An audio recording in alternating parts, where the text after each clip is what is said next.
Assalamu alaikum. You're watching Views and News, and I'm Faisal Rehman live from our Islamabad studios. Today we'll be talking about the upcoming visit of the Foreign Minister Bilawal Bhutto to the United States of America. In fact, he's been invited at the invitation of the US Secretary of State, Mr. Anthony Blinken. And Secretary Blinken held a phone call with the Foreign Minister, and he in fact invited him during that. Now, a couple of very important issues when it comes to the foreign policy of Pakistan, and I think the most important factor is about the Pak-US relationship. Unfortunately, it was Pakistan People's Party's government, even at that time, when a couple of very unfortunate incidents took place. I'm talking about the year 2011. Whether you talk about the 18 soldiers that were killed in Salalah, which the Americans in fact said that it was a mistake. Perhaps that shouldn't have been a mistake, but at the end of the day, precious lives were lost, and Pakistan protested, and Pakistan in fact made sure that the NATO supplies are stopped, and we did that. And eventually, Hillary Clinton, she was the Secretary of State at that time, she never said sorry, but she regretted though. The second incident, I'm also talking about the year 2011, was about Rehman Davis. When Rehman Davis, in fact, killed 3 Pakistanis, 2 he shot, the third one was killed while he was escaping. And again, the then Mr. John Kerry, the Foreign Secretary, came to Pakistan, rescued him. He went away. A lot of hue and cry was made, but still, that was another very important incident, and we did protest a lot, registered a proper complaint with the Americans.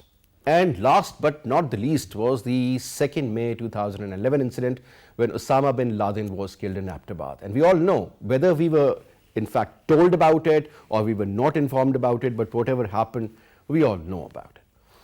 So these were the 3 major incidents from where the decline, though the strategic partnership was never there between Pakistan and America, perhaps during the time of the Soviet invasion of Afghanistan, but during the recent times, that 2011 was the year when the decline started, and eventually it resulted in sort of a transactional relationship or partnership. A lot of issues were raised, and eventually we got to know that Pakistan in fact is not much comfortable with the Americans and their do more mantra, if you remember.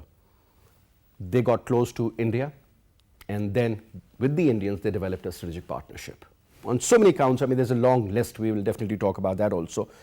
But now it is believed that the ice is melting, and perhaps this is going to be a new jump start given as far as the relationship between these 2 countries are concerned. We'll be talking about that in detail. Let me quickly introduce you to our panelists. We have with us in our studio, on my right is Dr. Riffat Hussain Saab, needs no introduction. Professor Saab is a strategic analyst. Sir, thank you very much for your time. Thank you so much for having me. And we also have with us on Skype Lieutenant General retired Moinuddin Haider. He was the former Federal Interior Minister, has also been the Governor of Sindh. Sir, pleasure to have you in the show, General Saab. Thank you so much for your time.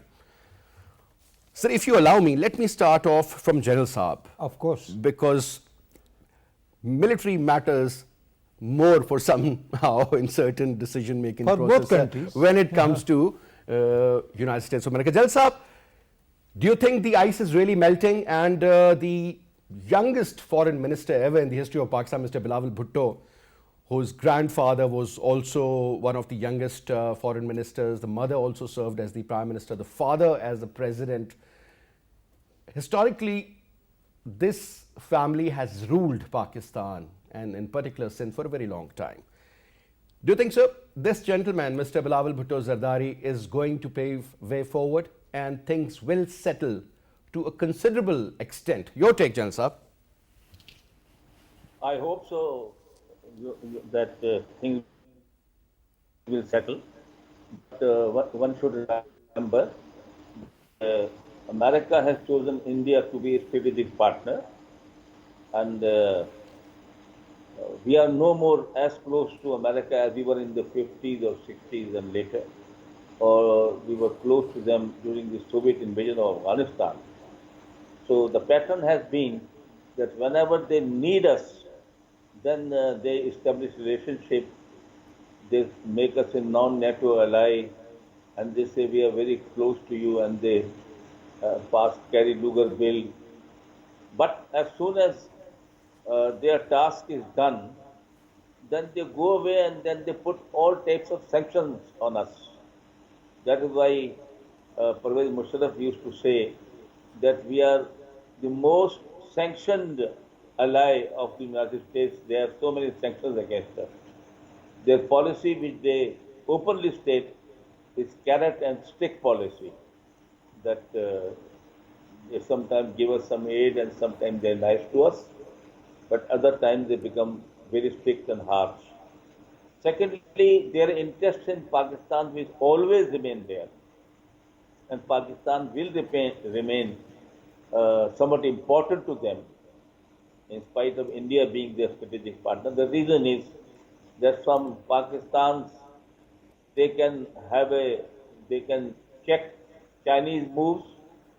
They can also influence Irani politics and things, because as they say that Jindullah is supported by them and they take action in the Iranian Gulistan area.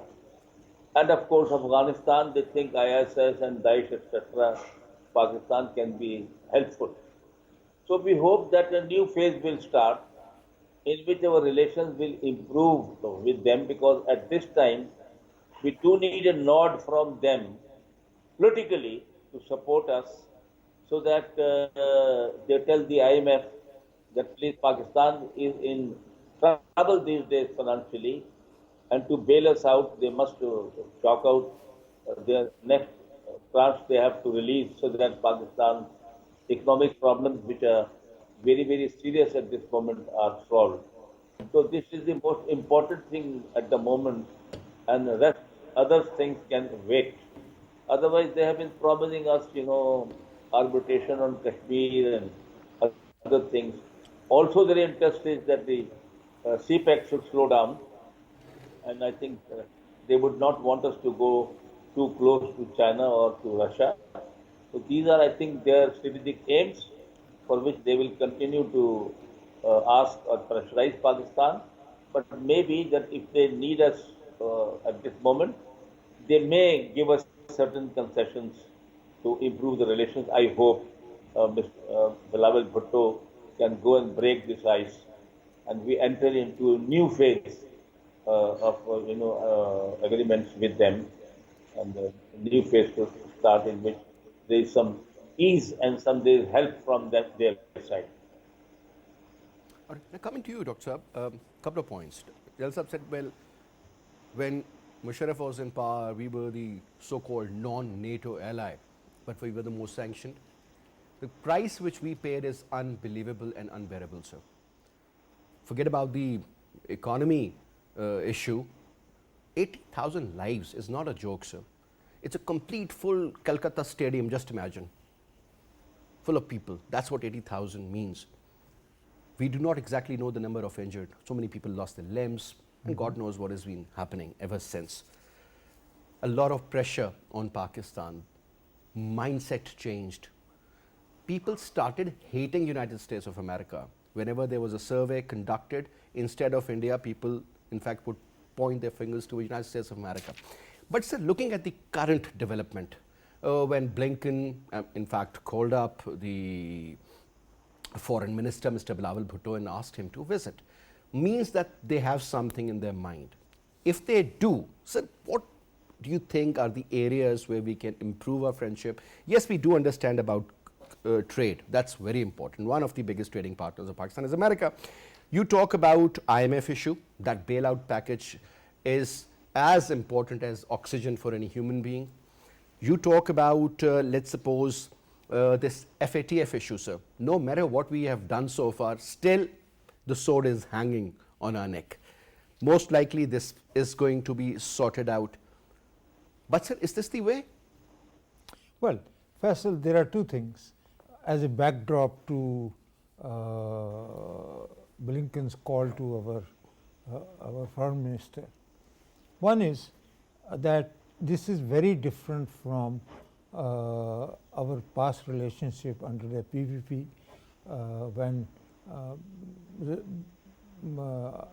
Asif Ali Zardari was the president, and the two incidents that you talked about, Raymond Davis and Salah, those were the most unfortunate incidents, and they created a lot of tensions, which later on became so pronounced that even Mr. and particularly in the wake of Osama bin Laden's killing, even Mr. Zardari was very unhappy with the way the Americans handled the whole thing, and they withheld information from Pakistan, even though Pakistan was the non-NATO ally.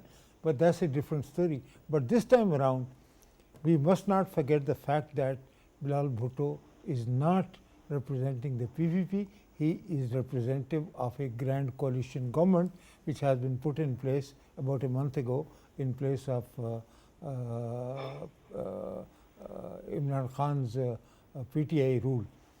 So because of this, I think there is an attempt on the visible attempt on the part of the United States to have a new beginning with Pakistan, and that new beginning, the basis for that new beginning is that there is a lot of commonality of interest between the United States and Pakistan, which has been sidelined because of Imran Khan's visit to Moscow, and of course, it's worth recalling that at the time when that visit was taking place, the Soviets were launching their so-called special operations against Ukraine. Now, that incident has jolted the Pakistan Foreign Office, but Pakistan Foreign Office didn't say anything about it, largely because they were looking towards the political leadership. But at the Islamabad Security Dialogue, you would recall, Faisal, Army Chief General Bajwa explicitly stated that this is not something that Pakistan can ignore. Soviet Union Russia has committed an aggression against against its neighbor Ukraine, and the only way this issue can be resolved is through peaceful means, and he refrained from calling upon calling upon Putin to withdraw his forces, but that was pretty much implied. Now that sent a very different signal to Washington, because Washington's gripe against the PTI government was that that we were getting closer to Russia at a time when Russia had committed an aggression against an independent country, Ukraine, and the whole European Union was up in arms, and the Americans were. But Dr. Saab, there is a point here. If you remember, sir, whether it was Mr. Joe Biden or the previous president, Mr. Donald Trump, who was there for the first time, he was a businessman, more of a businessman, less of a politician. Biden, sir, where he was in politics when I was born, almost 50 years. Now, one of the senior most politicians. Sir, whoever comes in power in the United States of America, they always talk about two adversaries, Russia and China. Chinese have a strategic partnership with Pakistan, and we're moving ahead with the Russians, sir, in so many other areas. They could have helped us in procurement of wheat, or for that matter, a lot of ammunition that we were dependent earlier on the Americans could have been purchased. Let's move on back to the US issue, sir. Let's start from there. Yes. As I was saying before the break, that Pakistan's relationship with the United States has been rocky because of the Abbottabad incident, because of Sarala incident, and because of the Raymond Davis. But then, according to Shuja Nawaz's latest book, that General Shuja Nawaz, the worst year for Pakistan was 2011, when all these three events happened, and Pakistan paid the price. So that created a little bit of disaffection. But I was saying that this time around, it is quite obvious that the signals that the Americans are sending, including the telephonic conversation between Secretary Blinken and Bilal Bhutto, our foreign minister, indicates that there is a seriousness with which the Americans are taking at least this government. And if you contrast their approach towards Imran Khan during the I would say the last 2 months of Imran Khan's rule, Pakistan relationship with the United States has slid to a point where the Americans were no longer willing to even have a working relationship with us in terms of many issues that are common to both countries, and especially now there is imperative need for Pakistan and the United States to work together to stabilize the situation in Afghanistan, because Afghanistan, we all know that more than half of the country is on the verge of starvation, and there is a crisis of malnutrition, and the human rights situation is really bad. Of course, this cannot be attributed to the Taliban rule, because the Americans are withholding the money that the Taliban badly need. In fact, the Americans, there are reports that I have seen in the media whereby the Americans are thinking of transferring $3.5 billion, which actually belong to the Afghan people, to the victims of the 9/11. Exactly, doesn't make sense at all. It doesn't make any sense at all. So the forthcoming visit will be that it will break the ice, and it will remove, hopefully, all the misgivings that have cropped up between Washington and Islamabad because of the two divergent approaches that were adopted by the civilian government of the previous era and our current military leadership. And hopefully this will be also lead to a visit by our ISI chief, which was planned much earlier than this government. So if these two visits, as a consequence of these if they are successful, things will get a lot better for both the countries. Absolutely. Now, General Saab, a very straightforward question, sir. Americans do not want us to be a part of CPEC, but sir, with the Chinese we have a strategic partnership. They don't want BRI to go any further, despite the fact that that is going to provide livelihood to billions of people in the region, sir. Look at the Chinese expansion plan. Look at the current relationship post 2014 between the Chinese and the Russians. Their bilateral trade is hitting around $220 billion. So that means a lot. Now, General Saab, since everybody says, our military leadership, our political leadership, that there is a transformation from geopolitics to geoeconomics. Sir, do you think that is going to get into jeopardy just because of Pak-US relationship if it isn't improved? One. And secondly, also tell us that does it mean that a step towards the United States of America means a step away from Russia and China? I think Pakistan has now realized that our foreign policy should be based on our national interest. And that means if China is investing heavily in Pakistan's infrastructure, in Gwadar port, and now in industrial zone, in agriculture and tourism and other fields, it's a huge investment. Will the Americans ever match this investment? If they want us to get away from CPEC, what will be their contribution? And second, very cheap oil from Russia. Why not? We are also short of energy. Why should we not buy their cheap oil or cheap wheat from them, which we very much need? Secondly, we are in negotiations with Russia for making a north-south pipeline for our gas and for our oil, which is a strategic project. So when India is allowed to do all these things, then why should not Pakistan also think of its, advantages? Because, General Saab, India is their strategic partner. Look at the kind of commitment that was made even in the previous government. The kind of engagement during the Donald Trump's time was unbelievable, his visit and so on and so forth. How the Modi campaign in United States of America. Plus on top, sir, when you say that the Indians, sir, look at the Indian market. Their Adani is worth over 100 billion. Ambanis are worth almost $80 billion. You talk about Mittals or Tatas for that matter. I mean, these 4 or 5 families can practically buy Pakistan. They have got that kind of money. So obviously, Now, India. please tell me, uh, is there a chance for smaller countries to survive in this world? And do we have also our aspirations? And Pakistan is not a insignificant country. It's a nuclear power, and we have a very strong army, and we have proved that we can fight terrorism. And whenever they need us, they say all good things about Pakistan.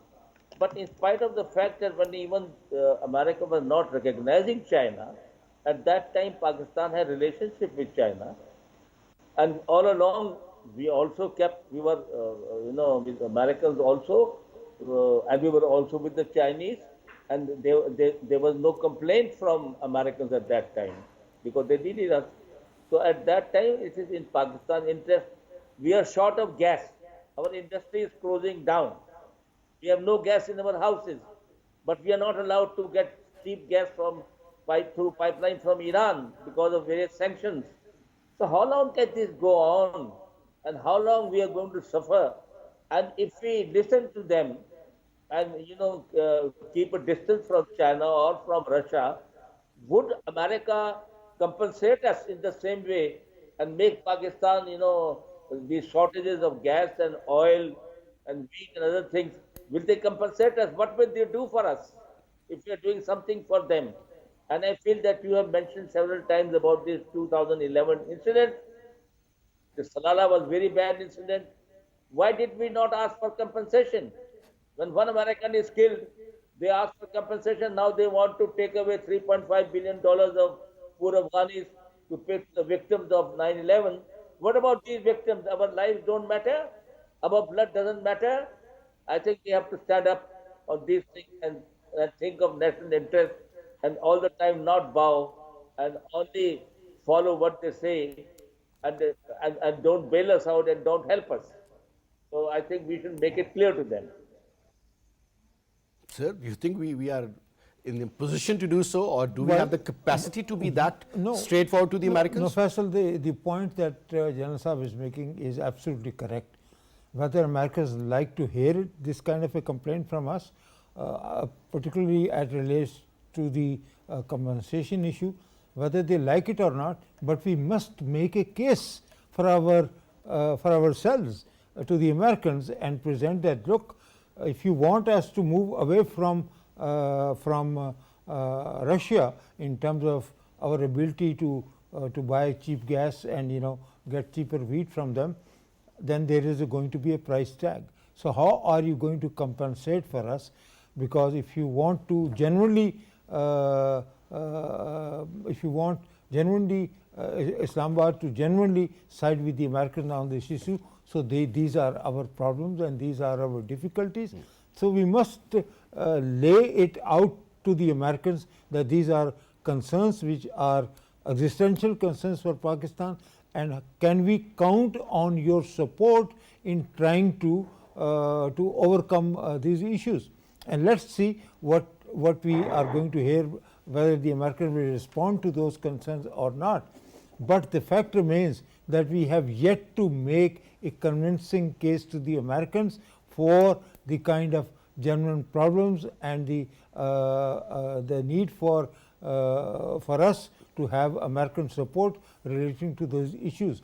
And hopefully, when Bilal Bhutto visits and when our ISI chief, General Anjum Naveed Sahab goes to Washington, so they would be able to articulate these positions not only to the American congressmen, but to the American State Department and to the generally to the Biden administration, that Pakistan has been supportive of these American efforts, and Pakistan has made huge sacrifices, as you mentioned, 80,000 people, and we are still paying up the price. So is it something that Pakistan can count on the Americans for stabilizing the Pakistan-Afghanistan border?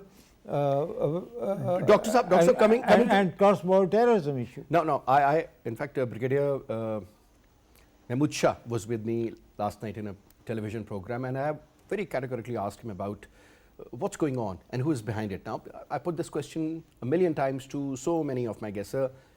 99.9% of the people say that it's CIA present in Afghanistan that is doing all this. They are financing, handling, they are training, and they are making sure that Afghanistan remains destabilized along with Pakistan. And it's perhaps it was raw also along with them. We have provided the Americans and the UN with the dossiers and everything, but Americans are after all. So, sir, on one side, there is a clash between the two agencies. They blame ISI for whatever happened in Afghanistan, particularly for their own failures. But having said that, at the same time, we believe that no, we really want to hug you tight because you're United States of America, because nobody can survive without your wish and the Arshirwad, as they say. No, that's a wrong approach. I think we need to have a candid, frank discussion with the American role in the aftermath of their withdrawal from Afghanistan. And if they are playing games, we must call them out on this one with hard evidence. So that's and Pakistan has a convincing case when there is a third party intervention through Afghanistan in Pakistan's internal affairs. So that's a serious existential concern for Pakistan. Would the Americans allow the Cubans a sort of a role that they have allowed the RAW and some of remnants of CIA working with them across the border inside Pakistan? So that's the kind of conversation that we need, and hopefully this visit will open the door to that kind of a serious and candid conversation with the American stakeholders. Doctor, one quick comment. I mean, Cuba is a very interesting story. So is Venezuela. So many other South American countries where the Americans, I mean, really wanted to put a check, and they did. They changed the regimes, and everything is right in front of you, sir. In Afghanistan, they used the money coming in from hashish, and other similar drugs. Over there, it was cocaine that funded those wars. I mean, we all know the reality, those papers are out. But sir, my simplest question to you is that once everybody knows what sort of a dirty role the Americans have played in Afghanistan, what was the reason? It wasn't Osama bin Laden, sir. Otherwise, they would have left in 2011. They came here and they wanted to stay here. They wanted to keep an eye on the Iranians, Russians, Chinese, Central Asia, and Pakistan. Why not Kashmir as well? Sir, Iranians, I still remember, I'll just put, because since we were talking about the supply of oil and gas, Ahmadinejad was the president. What a brilliant man he was. Pakistan People's Party's last couple of months as being in the government, 2013 if I'm not wrong. When we reached an agreement with Sir, Durrani. $250 million. Nejad, despite all these sanctions, he was ready to pay Pakistan to build that pipeline up till the border because he had already made it. Nothing happened. Oh, American sanctions. For God's sake, sir. I mean, when will we realize that our foreign policy should not be made under any sort of a pressure? As General Saab said, national interest of Pakistan should be the first and foremost priority. Simple as that. Faisal, I have no quarrel with Pakistan's national interest driving Pakistan's security as well as foreign policy. But during the previous regime, we saw General Bajwa had a different definition of national interest as compared to PTI's regime under Imran Khan. So we need to have an internal consensus on what constitutes Pakistan's national interest, and that should be the red line that we should put before the Americans, that this is in our judgment, in our estimate, this is the definition of Pakistan's national interest, and there will be no compromise regardless of how strong you are or how powerful you are. You will not dictate to us anything which is contrary to our national interest. That is the kind of conversation we hope that Bilal's visit to Washington and ISI chief's visit to Washington will be able to generate. You're hopeful? Yeah. Well, hope is a good thing. General Saab, coming to you, since you also spoke about hope. Now, fundamental question is that, sir, when we talk about our national security policy, I still remember we all thought that it is the domain of the military, the men in uniform, and perhaps either it is made in the National Defence College then or in the National Defence University. I still remember a good friend of ours, Brigadier Kamran, was in fact the author of one of the documents also. But sir, now that has so many other areas to ponder upon. It's not only about the internal or external threat posed to Pakistan, or certain splinter groups operating inside Afghanistan, bordering perhaps very close to our border. I'm talking about Kunnad and certain other areas. Now, sir, it is about your food security. It is about your water security. It is about the climate issue. It is about the shortage of energy. I think that is also very important. We need to focus at a much larger area, sir, rather the way we used to do it in the past. The role of military should be there, but it should be a calculated one according to the domain. Military can't do much about the water resources or food security or perhaps the climate change. Yes, as far as the external threat or internal security is concerned, men in uniform, they are the masters of the art and they should do that. Your take, sir? No, it is what you are saying is absolutely correct, and I think everybody realizes that. And for last several years, Pakistan understands that food security, water security, energy security, our economy, our agriculture, and our education, our skill development, all these things are very important, and Pakistan's policy is all embracing, and these things have been considered. It is not the army which is only dictating about physical security of borders, etc. We all understand this thing, and the civilian government, of course, does take care of all these things. Imran Khan was making, he said, this is a decade of dams. 10 dams were being constructed. And about climate change, I think several years ago he started afforestation in KPK, and now he was going in for billion trees tsunami. And then, of course, there is a revolution. A lot of olive plantations have taken place.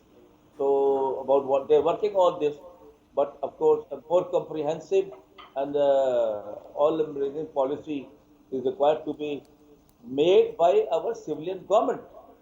And then, and I think I will like to say our national interest is supreme, and we should understand that we just can't have only false promises and make us refrain our relationship with China and with Russia and with others and with our neighbor Iran, and then also hang on us the sort of FATF and also keep the IMF away. By the way, about DGISI, I'm told he's already in Washington for the last 2 days, and I hope he will be able to put across from Pakistan's point of view, and America, I hope, will be more understanding towards Pakistan. I hope. Closing remarks from you, sir. Well, I think this is a good time to have a reset of our relationship with Washington. Of course, we do understand what are the constraints working on Washington in terms of dealing with Ukraine war and the NATO expansion, all those issues. But we must focus on bilateral issues between the two countries, and I think there is a lot more that needs to be done by both sides in terms of trying to improve the atmospherics of this relationship. And DGISI's visit and followed by Bilal Bhutto's visit, I think they offer us a great opportunity to open the door which has been slammed shut in our face during the past 2.5 years. Pakistan has a very good history of working with the United States or working around the difficulties surrounding these relationships, and I don't see any reason why can't this be done in future. Well, let's see, sir. Time will tell what's good for us and what is not. But anyway, as you earlier mentioned, hope. Yes. Perhaps the most important factor. Yes. Thank you very much, Professor Saab, for your Thank you presence. so much. Jalal Saab, thank you so much for your presence in our program as well, sir. It was a pleasure having you. Thank you so much. And that's all we have for this hour. I'll see you inshallah on Monday. Till then, you take good care of yourself. Have a great weekend. Khuda Hafiz.